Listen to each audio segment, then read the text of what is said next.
Okay, here we go. So nice big breath in your heart space. One more for good luck. Yeah. So the first thing that I want to bring to your attention is kind of obvious but not always tracked. When we're looking from different parts of our nature, we see the world differently. And so that for all of us that are ready to lead from the heart, meaning that your first response is heart-filled. Our tendency is to lead from our mind and our solar plexus, kind of our will space, get the job done, make it happen, right? I know it's like worker bee energy, that we'll lead from there. And it's like, and from that point, we see if it's safe or not, and then we would kind of click in and be more in our heart space.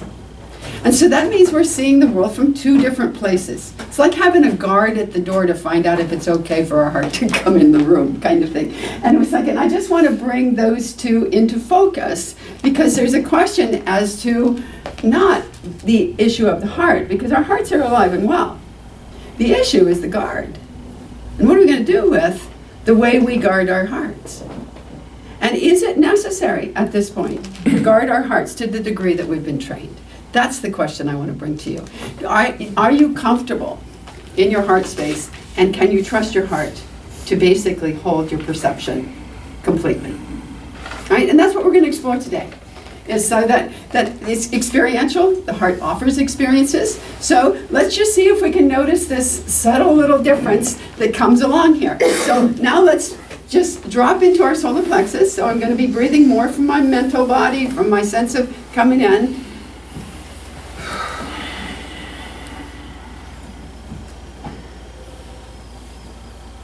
So just a little register of what it feels like here. So it's just going to be a little tighter, it's going to be a little bit more precise, a little bit more nature. Now, let's breathe in the heart.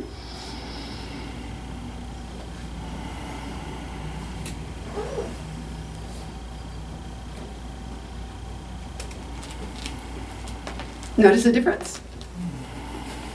Sort of, maybe? Could be? Kind of deal? Yeah, there's a real difference in perception. So that when we come into our heart space on an elemental element, our heart is ruled by air. So what is that going to do? It's going to give a different relationship to our space and how much room we have. We've all been in situations where we feel crowded or closed in. It's like, and it was like, give me space. I need more room, kind of thing. Have this space right here. We saved you the front row, Bibito. Come on in. So that sense that when I'm saying I need more space, what I'm really saying is I need more heart. I need more room to be myself. I need more room to experience and explore what I'm sensing here rather than what you want me to do. Right, so that even in that level of directional element, when someone sends to me an expectation, or if I'm even sending it myself, it's going to come in and it's going to literally shift the space that I'm standing in. So that when we come, don't pressure me, right? Those are kinds of things that are all going to be registered through my solar plexus. So, here's the magic button. When you are in your heart space, you will not be affected by any of that. Shall I say that again? I have your attention now. When you're in your heart space, you're not affected by the pressures, projections, and expectations of others. They will stay there. You will be here. The only way you are guaranteed your own personal sense of self without interruption is if you are in your heart. Heart's the balance point. It's the pump, right? And it moves energy from my spiritual nature down to my most intimate, personal sense of self. So, take a nice breath. Breath is encouraged in heart because it's the fastest way of coming on in, and here I am. And so that if you're Carlos Castaneda fans, it's like when he would talk about the sense of being in your power, he taught to stand and hold your vision and your awareness in a large periphery. So that you didn't look this way, you looked this way. And you started practicing being able to stand here and see both of your hands enough to move, and consciously like this. That's very different than moving consciously like this. They wanted to find out what made people vulnerable. You know, we have all these villains running the street, and we wondered, so you go talk to a villain to find out who's really going to get it or not. You know, you never talk to the innocent people, they don't have a clue, right? So they went to the prison, and they started showing people films of people walking down the street, and went, who would you go after? Who would you go after? Who would you go after? They always chose these people. They didn't choose these people. Do you know why? They might get hurt. I thought that was really cute. You know, it's like, in this position, no one's going to mess with me. I'm too conscious. I'll scream. I'll kick them in the oodle doodle. You know, it's like, I'll take care of myself. They could get hurt. So they're going to come to a point that they're going to be with somebody who is so fear-based and so closed in that as soon as they go to take their purse, that person's going to freeze. They're going to freeze in a position of fear. They're not going to move. They're going to get a lot of money. They might even be so afraid, because maybe that guy's in the mafia, that they won't even turn him in. We've heard that a lot around victimization, that we get so scared that we don't say anything. So what does my heart do for all of this? It gives me courage. My heart gives me courage. We have basically narrowed the heart down in a way that I had to question if anybody actually knows what it is. It is an instrument. It is not just a feel-good, happy Sunday morning, let's go and open our hearts and have a good time because I got the rest of the week I got to deal with, right? No. Your heart pretty much needs to be constant, steady wear, so that we get used to recognizing that it is not just here to make me feel good. It's here to keep me strong. It's here to keep me healthy. It's here to give me a much broader, bigger range of possibility. When my heart is open, I have full access to my spiritual resources. Now, I don't think I'm telling you anything new. I bet you've read this. Yeah? Heard about it, talked about it, figured it out, got it all going. So my big question when I came to teach this is that if we know it already, what's the problem?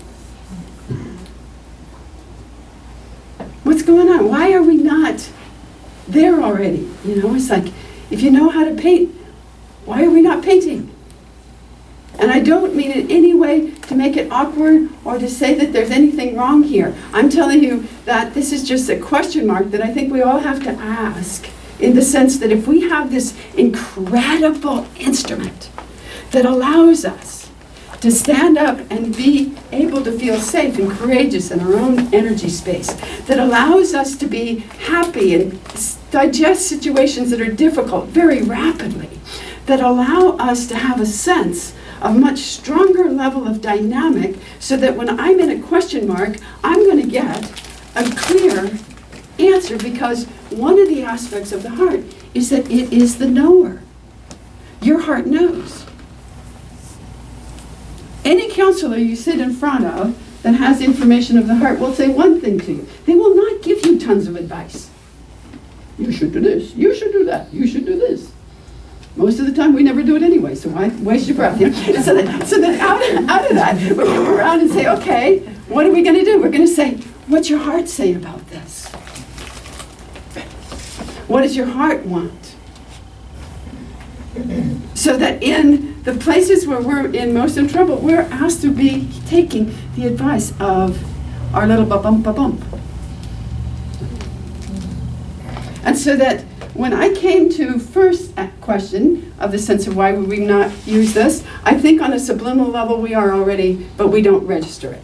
We don't call it our heart.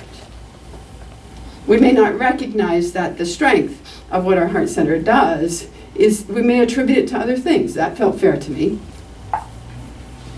The other sense that I have is that I think we really haven't known what the heart is.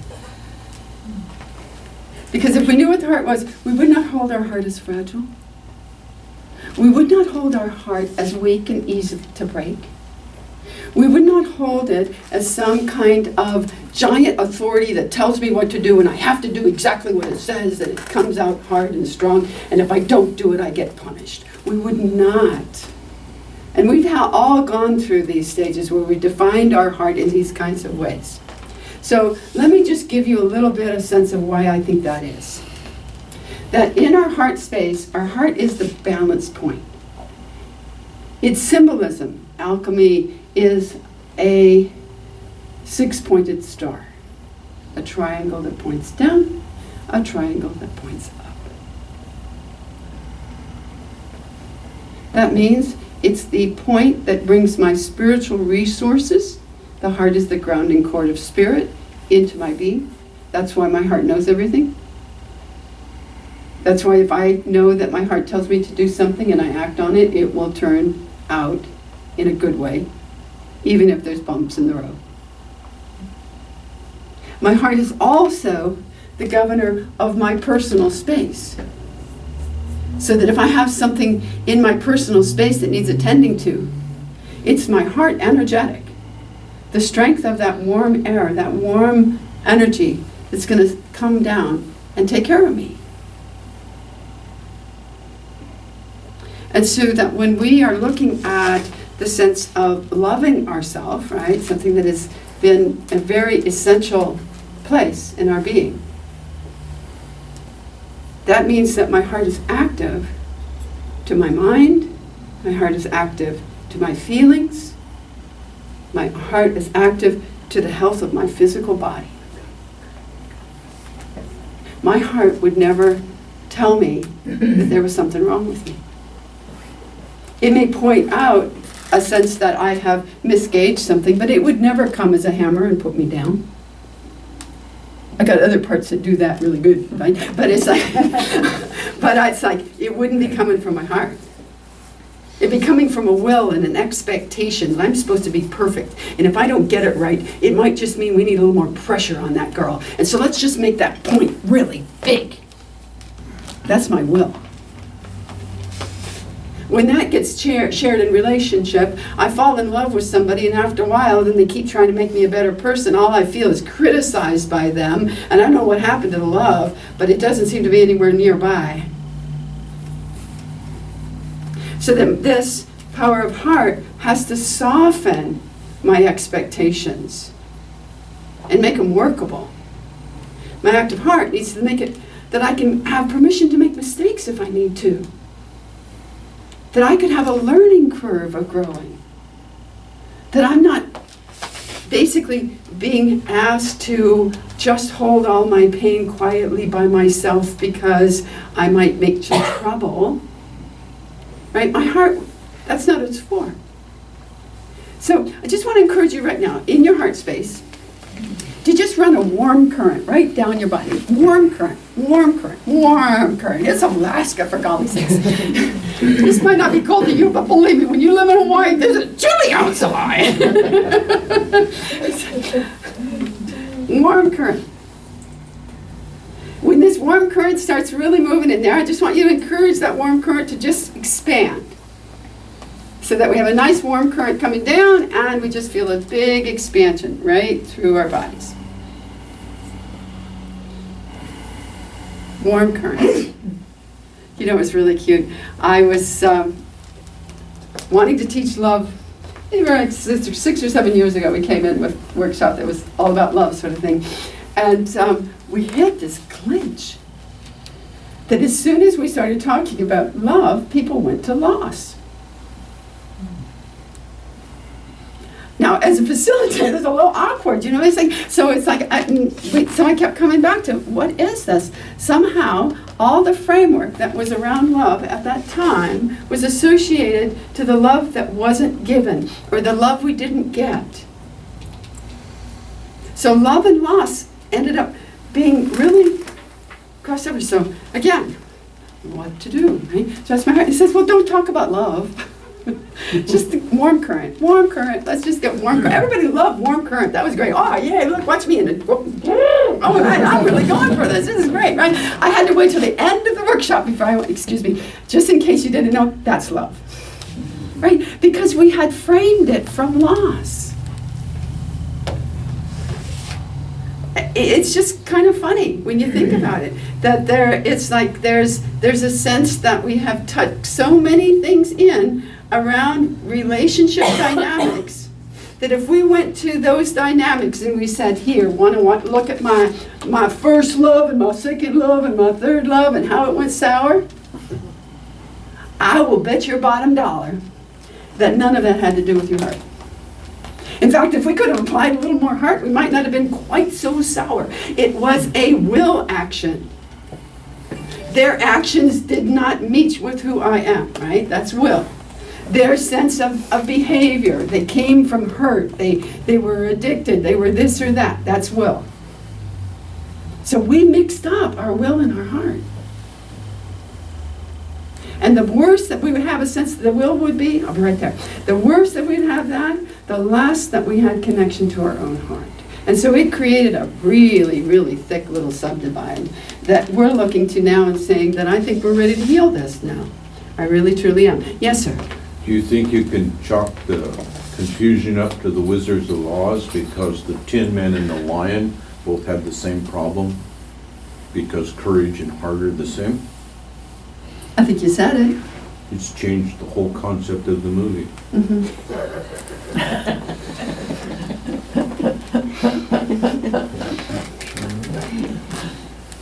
So that when we're here, in our heart space, that was a sidebar. It's like, okay, we're here in this deep sense of recognizing that on a personal level, if I'm just in my solar plexus, I'm running my energy out of emotional memory for the most part. My mental mind takes track of everything that happens and draws an experience from what happened before to what's going to happen again. Do you follow that? It's like I go to my past to tell me what's going to happen in my future. And our minds are brilliant. I love my mind. I think it's just absolutely the funnest thing I've ever had. But it's like in that, if I don't have a heart connection in here, then I will only be living in the sense of what was, projecting into what's going to be. So if I don't have a warm experience and a relationship in that way, that's why my relationships would go sour, because I didn't have any more I could give. They didn't have any more than they could give than what that was. So at this point, we would be leading from our solar plexus. We would be leading from the sum total of our past experiences. I would be living the relationship that my mother lived with my daddy, probably into this next level. So that we know now that the heart offers us a completely different level of continuum. That if I want the world we're talking about, then I have to be in my heart space. Let's take a breath. Come in.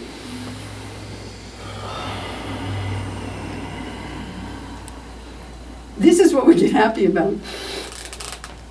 Gives us hope.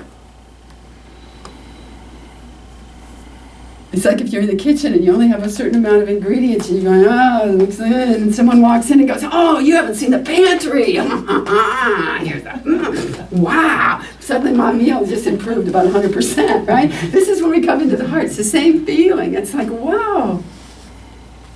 Can we reside here? So that it isn't that I define myself from that love betrayed me because I'm down here hurting. It's not the issue of love we're talking about. This is an issue of will and power and a sense of how much we can come back to. The heart is relatively new energetically. We've known it in ancient times. We've defined it best we can, but we're coming into a whole new octave experience here. So you have to walk around going, I don't know if I know my heart now, and I'm going to find out. Let's find out what it can do, right? So that here in the sense of, I have recognized that one of my major definitions of the heart was based on my past experience and basically my collective pain. And so that from that, I said that my heart betrayed me, that my heart was weak, that you can't trust love, right? You've heard these things, yeah?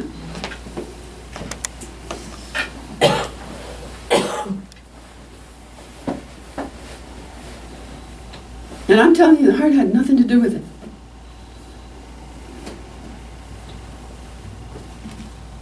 And that was the problem. If a heart could have had something to do with it, it doesn't mean that you didn't have it, you came back to it, but a lot of times it's called crash landings that bring us to the heart. Let's talk about heartbreak. Heartbreak. We always like, oh, it's like my heart got broken. Really? I'm sitting with a person, they're crying. I've never had a more real, more honest, deeper and deeper in their own soul communication with me than I'd ever seen them. And all the times, all they could do is sit there and complain about their mate. I never saw them more real. So it's like whatever this break was, I don't think it was your heart. So what is heartbreak? This is my sense. Heartbreak in this level is breaking the illusion of what you had surrounded your heart with that was no longer there. You know, I thought my partner would reform after we were together for a while. I thought they would be a different person. Well, it didn't happen. So my heart's broken because we're going, no, your heart's not broken. You're actually accepting things how they are. You know, you can say that when you're not bleeding to death.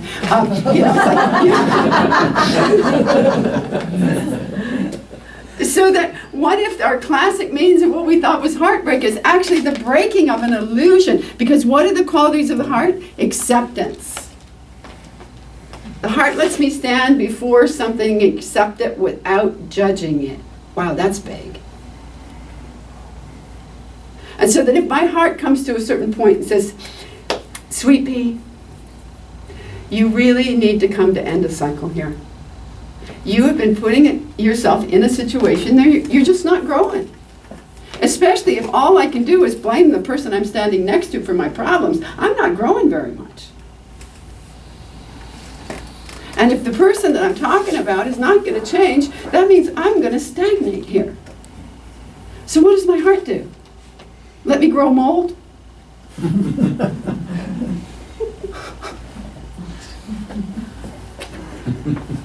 Well, your heart has another plan for you, because your heart's in charge of your evolution.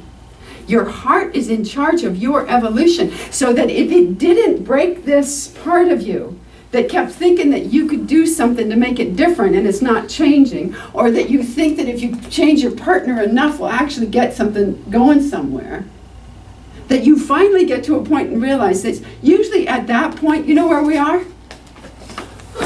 Please help me, I can't do it anymore, I can't do it anymore. You gotta help me. If there was a God in the universe, something would help me. That's usually where we are, right?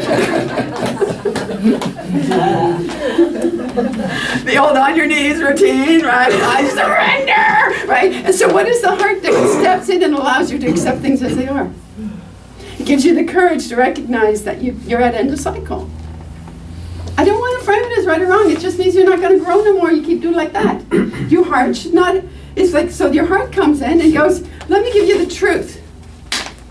And you're going to. You have to get used to it. You know, at the first it's a little shock, like, oh my God, it really is true, isn't it?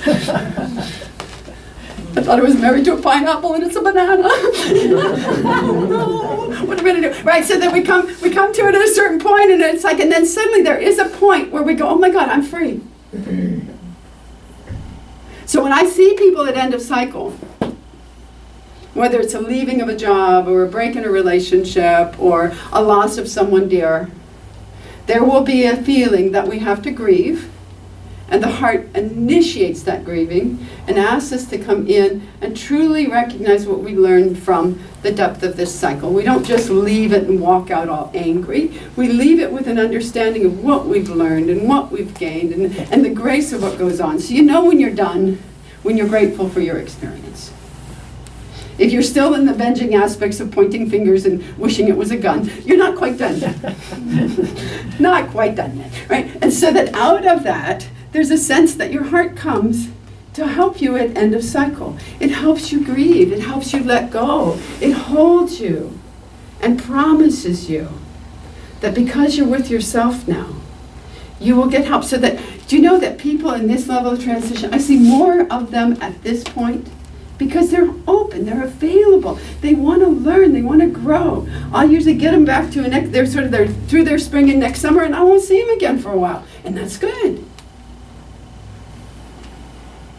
So given that we recognize that we've defined our heart as a sense of weak or broken simply because we were in a place that wasn't utilizing the heart space, and that we often at that point would reach to these kind of aphorisms of big principles. I should be more compassionate. You ever do that? No. I need to be more loving, or even better, you need to be more loving.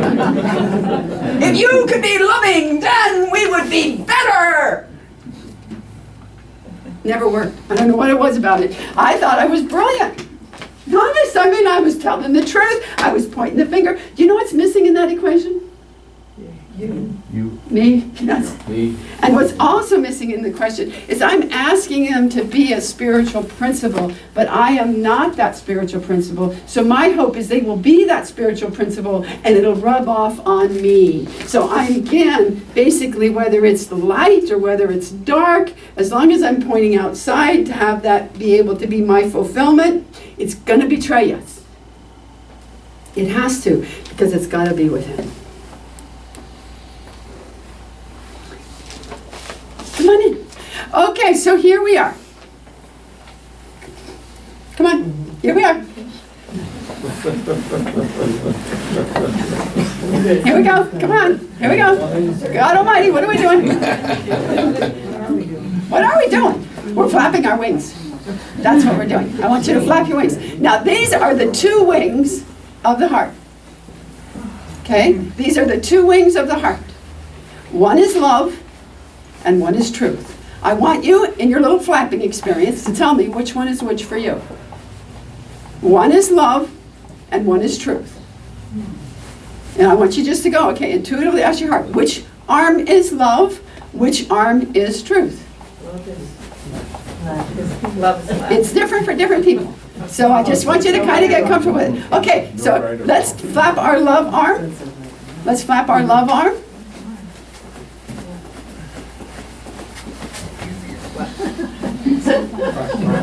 Okay, now let's flap our truth arm.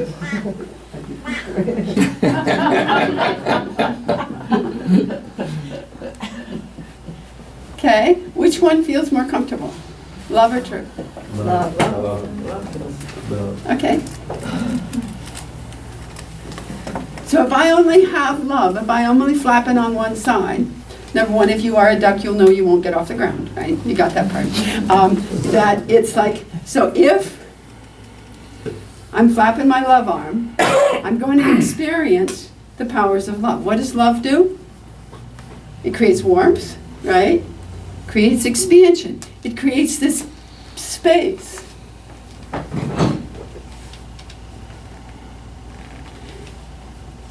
I have a feeling when I first came with this, when studying the heart, that really was, I had love people and truth people. And there was a predominant side. That's why I wanted you to do this. What's your predominant side? And it's like, and your predominant side will mean that you will basically move towards that. There you go. You'll move towards that. And you'll have to develop the other side. Because we don't fly without the two of them. So in the love space, if it gets too far over, I'm going to do love and I don't want to deal with truth. Why do I not want to deal with truth? Because truth hurts. Or because there's a sense I never associated truth with love before. I just want to feel good. I just want us to be nice together. I have an adorable love husband. He doesn't want conflict. He doesn't want to deal with it. I ruined the breakfast because I brought up something, right? It's like, oh my God. It's like, can't we just feel good? Right? If the love arm gets too extended, it turns to confusion. After a while, I'll do anything to keep peace in the family. Are my love people starting to cue in here? That it's like we'll get so far out that I would sacrifice myself in order to have peace in the family. I don't even need to exist. I have no needs. I'm fine. I'm good. Could we just get along? Right? Until there's a certain point when truth kind of comes and whomps you right in the nose, and you're going, oh my God. Love has no power. So love without truth, extended too far out, creates dissolution. It creates a sense of confusion and can move to a loss of identity. Okay? Now let's do our truth arm. Truth arm. Truth. I want you to notice what your truth arm does. It does something very specific, especially if you get it going.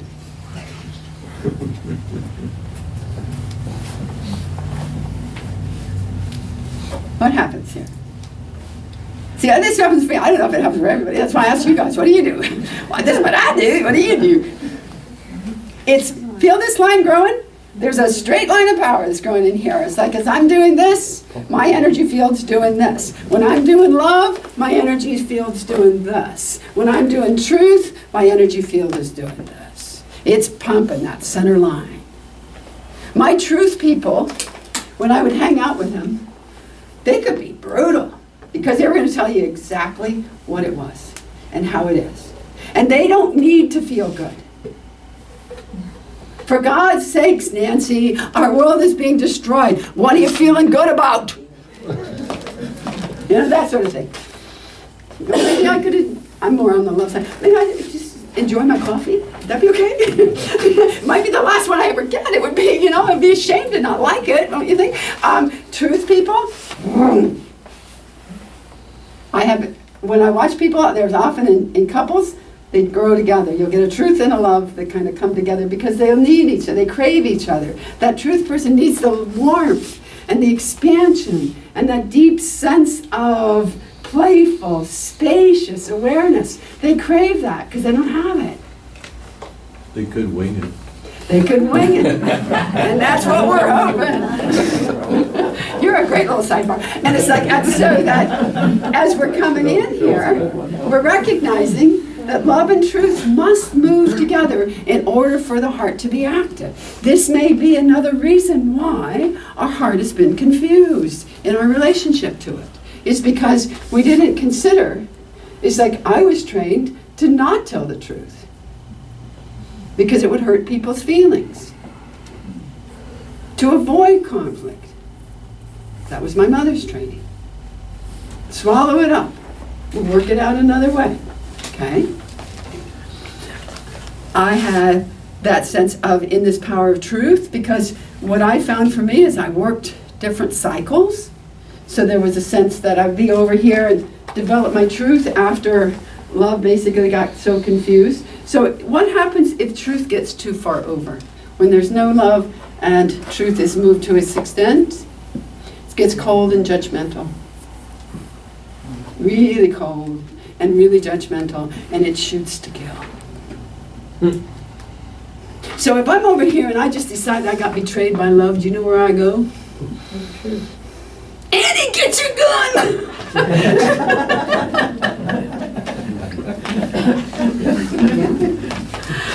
She was so sweet. I don't know what happened to her.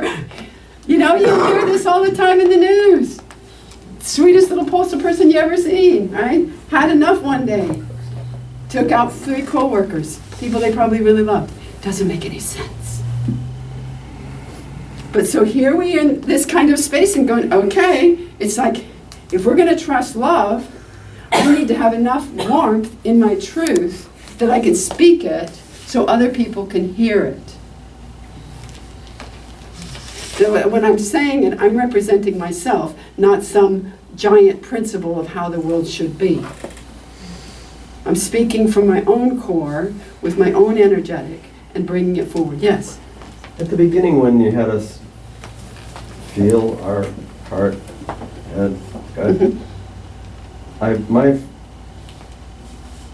feeling inside is the heart is the generator. It's the toroid. The pump, So, yeah. so it stays there, but then the outer is being protected by our head and our gut. Is that another way to look at that? I mean, that's what I felt. I was like, Yeah. okay, I'm here. This is generating Yes, it my is generated. life. I Yeah. mean, everything, all of our energy starts there, but so does that make sense to you? Well, if these are energetically without heart, they create Right. they create what we call the heart protector, and they close in on it this way. And so the experience at that point is that where your heart would have been, it's kind of like just kind of a dark, empty place. And so people would say, I have no heart, or I don't have a sense of connection. We call that the heart protector. Creates a strong wall. But it's like at that point, we wouldn't have love or truth. But it's the But inner it's the going inner- out inner and going the out, outer coming- coming at you, like or your perception of. And it's like, and when you get to a certain point, this is, I don't think is true for everybody, but there is a certain point when you get a level of sight that allows you to recognize that every experience that's given to you is for your evolution. Every experience. I don't think that is true for all the population, but I do feel that there is a certain place where we move to where we can take responsibility for our energy in a very, very clear and dynamic way, that it does feed back to us. And then adding gratefulness to it balances it all back. Balances it all right? back. Gratefulness is the deep receptive. So it just allows us to receive the incredible jewels that we're being given. I mean, this is, as difficult as it is watching End of Cycle here, there is so much exquisiteness. It's like I went to a museum and got to hear the voices of the First Nations people speaking and talking about what happened to them and what they're dealing with now, and the joy that they have got their voice back and that they can be speaking their language again, which was forbidden. And it's like, and I look at this and go, oh, it's so incredibly dark and painful for them to have to go through that extermination process. But as the guy said, we're still here. Right? And I just could celebrate that we've made it to a point that they can have a space of their own tribal union connections back again. It's like, and we're finding that everywhere. It's like, it's in Hawaii. It's like the First Nations are being able to find peaceful revolution. Thank you for that. Okay, here we are in our wings. Here we go. If you're like health oriented, this is really good for your heart. You know why? Because it actually pumps your lymph.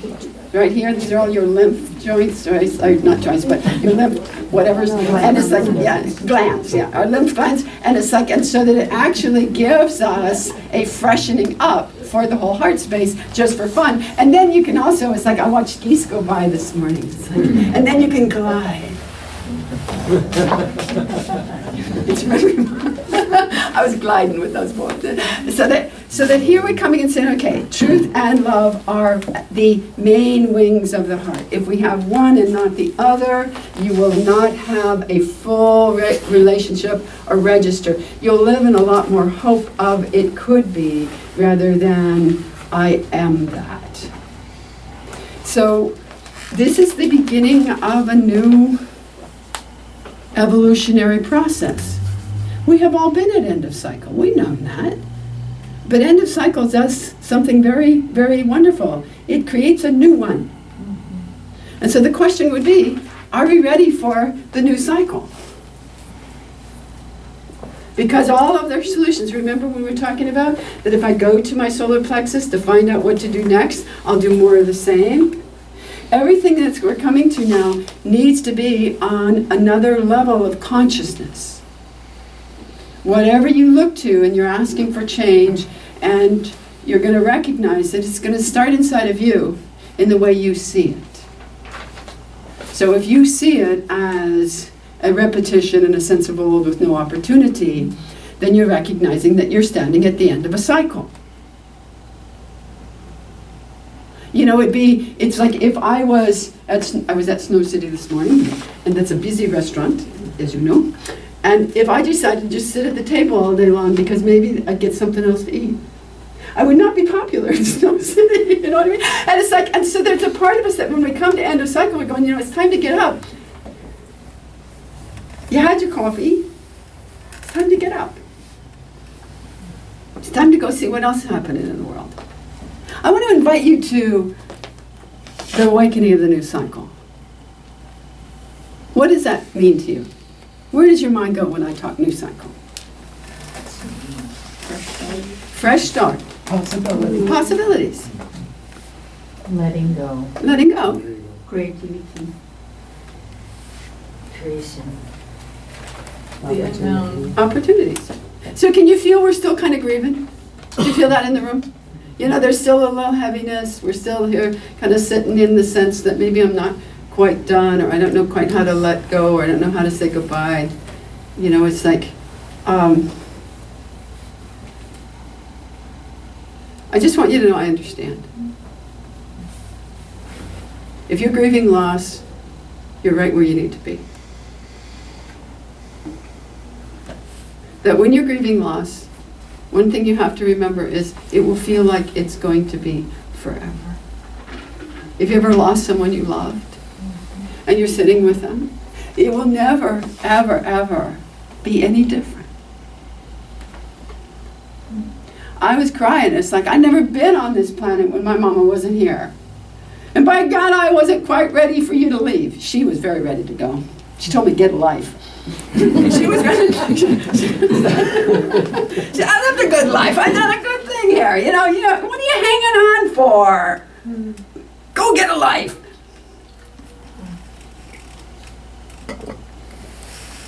But the thing that we all know, and I think this is why we grieve and we're in hesitation, is we have not yet been able to perceive what this new cycle is.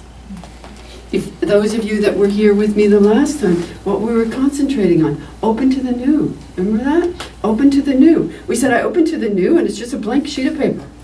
I can't see nothing. We're going, exactly. You do not have the perception yet to experience it. I catch you 6 months later. You've grown, you've built, you're stronger, you're clear. And so that at this point, it's kind of the sense of us being able to recognize that the powers of this new cycle is here if we're in the center to see it. You're not going to see it from your will. You're not going to vision it from your mind. It's your heart center. So those of you in the know have accepted that we are now in the age of Aquarius, right? You heard all that. Kind of old news now. We're in the age of Aquarius. Aquarius is the heart, the water bearer. It's like the energy of this next 2,000 year unfolding is totally in the powers of the heart. Astrologers would tell us that in the time of Aquarius, the invisible world will be made visible. The invisible world will be made visible. I was getting a sinusitis operation. They had a little camera that they poked up to my nose, and I got to see what my inner nostril looks like. I was so fascinated looking at that computer. He kept moving my head over. I was like, no, I want to see this, you know? I got to see what the inside of my tummy looks like. Invisible world made visible. What is going on with us here in our society? Our invisible worlds are being made visible. What does that mean? We get to see all the corruptions. We get to see all the snoodle deals. We get to see what a good idea turns sour. That's our food industry. The sense of all these different pieces that started with some great ideas, but need some modification. Not only that, you're able to see within yourself and how you tick and what you've done, and when you're spinning your ball in the same spot and you realize you're going to sit at Snow City till 3 o'clock no matter what anybody tells you, right? You're seeing where you're kind of caught in staying in that old cycle because you don't know if there could be anything more. You'll see that. Your heart will start booting you up a little bit. So what do I hear? I hear people telling me everything's speeding up. Have you heard that? Yeah. You had that experience? Things are going faster?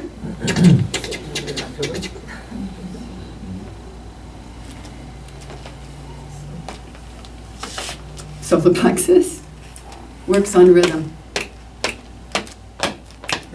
They say you work faster, put a rhythm on. That's solar plexus, that's your mind. Heart is directionless.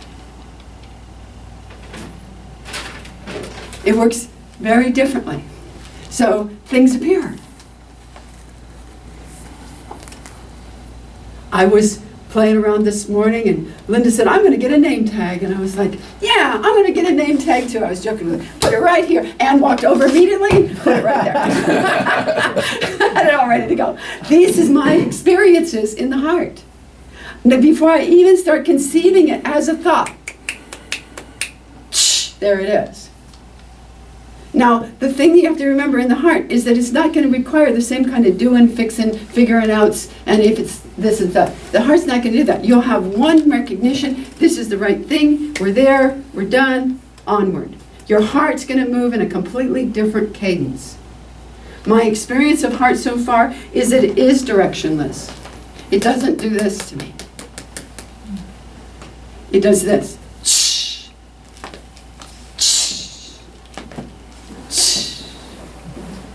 It's like an experience. It's just like, there it is.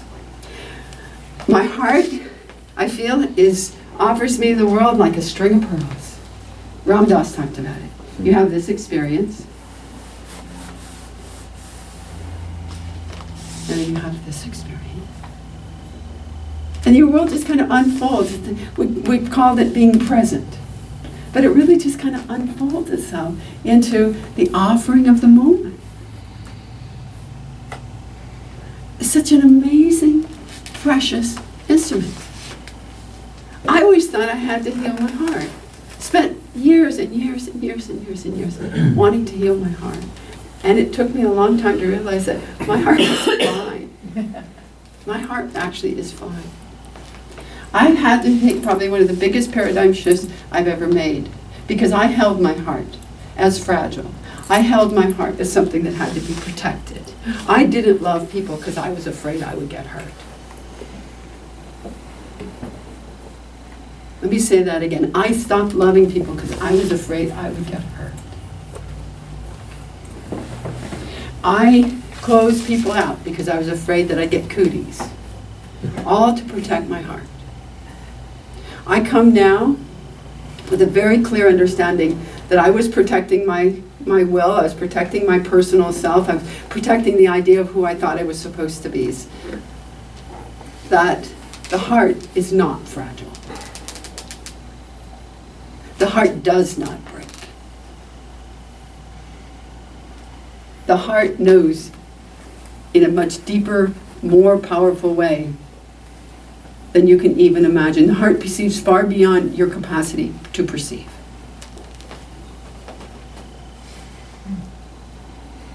Now, I would get that, and then I would forget. And I would walk into my next relationship, or walk into that next place with my heart protector nice and strong and in its place, and wonder why the world was so boring. You know, it's like living in an airtight kind of blocker, wondering why nothing's moving. So I think that the revelations and the revolution that's taking place are coming from the heart. I think our time of Aquarius is kicking in.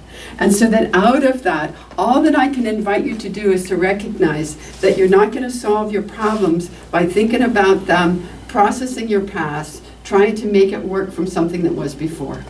That will happen, but it'll happen in a very different way. So that you now have to recognize that at any point that you feel unstable, you are going to breathe in your heart. Right now, let's go. I'm going to breathe in my heart until I feel my space change. So that suddenly I'm looking out and my space is bigger and I'm full. If I can't do that, I have to pray to my heart to heal the part of me that does not yet know how to open. Fair enough. I just got to grieve a little more, that's all. Fine. If my heart opens, I'm going to be standing in a space that's going to show me what is the next step? You'll know it's in your heart because it'll speak to you 3 to 5 words. If I get a big book, my analytical mind is talking. I love it, I read these books every day, but I'm going to go to see what it is that my heart says. So my heart's going to speak 3 to 5 words. Your body is going to be with this from a sense that it will feel obvious. It won't be some mystery. I don't have to think about it. I don't have to figure it out. That knowingness will click in. The question I'll have at that point is, am I ready? Can I do this? Meaning, does my personal self feel that it can trust this level of connection now? Can it? And I just need you to be honest. If you don't feel that you can trust the grace of what your heart tells you to do, then your heart is your mentor. And you listen to your heart every day, and it will help you grow and become stronger and more dynamic. And if you're ready, then you'll step forward and you'll watch your heart at work. We have no reference points for this now. We can talk about what the ancients did. We've glorified them a bit. We can talk about what our fantasy tells us it could be. But the bottom line is, we don't have a clue what this is going to do. And I'm here to ask you to trust the courage of your heart and find out. Okay? Thank you. Thank you.